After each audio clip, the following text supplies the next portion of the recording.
diversity and inclusion agenda and transform that into a movement?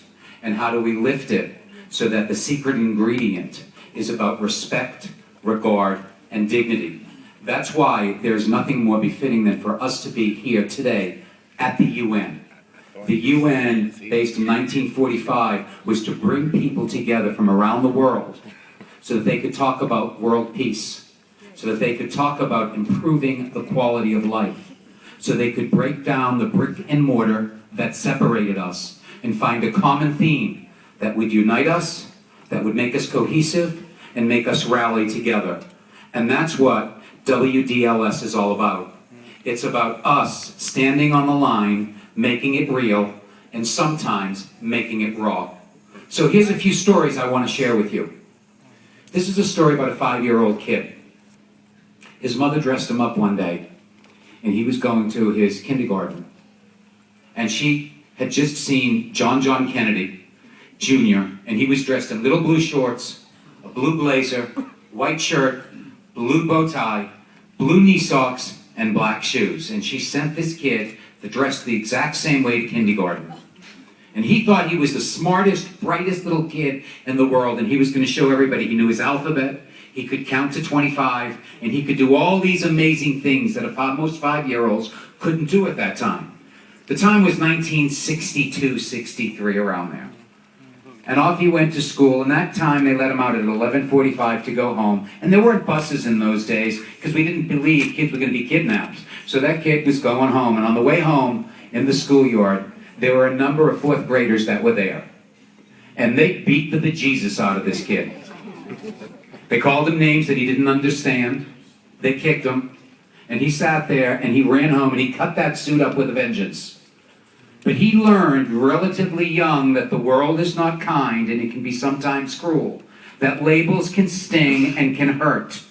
And that somehow that kid knew he had to find his own voice in a world of uncertainty and in a world that was never going to be the same from that moment on. A number of years later, at the age of 35, this same kid now, after going through his graduate school, was up for a job. And in that position, there was a consultancy group that was brought in to help find the next successor to run this company. And they looked at him and said, this is a shoo-in. This is going to happen for you. You've overperformed everybody else. You know more than they do specifically about marketing communications. Just go through the following process and you'll end up with this job. The same consultants came back and said, I don't believe this. I have to tell you, you didn't get the job. And the guy sat there in disbelief and said, I don't understand. What's this all about? And they said, all I can tell you is you're not the right image. Image. We all understand that. That little boy and that man could have been African American, Hispanic, gay. That person could have been Muslim, they could be Catholic. It did not make a difference.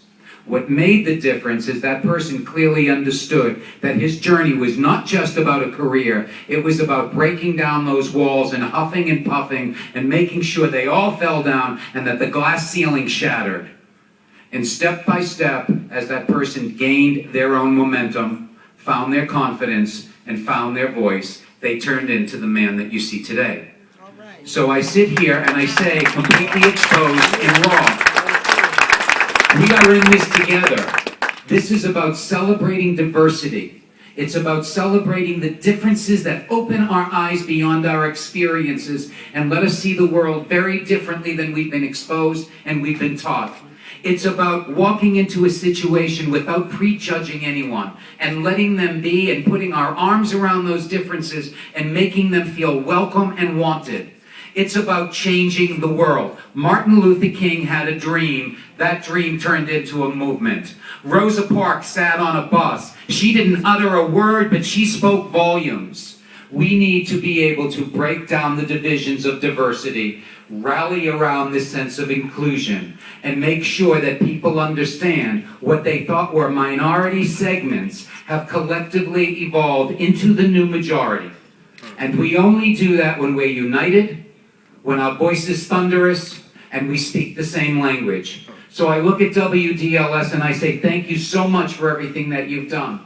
Our industry has come nowhere near what you all, the kind of work that you've done. So my people are here. There's about 15 of them today, and over the next couple of days, we'll be having people coming in and out of sessions because they all know one thing.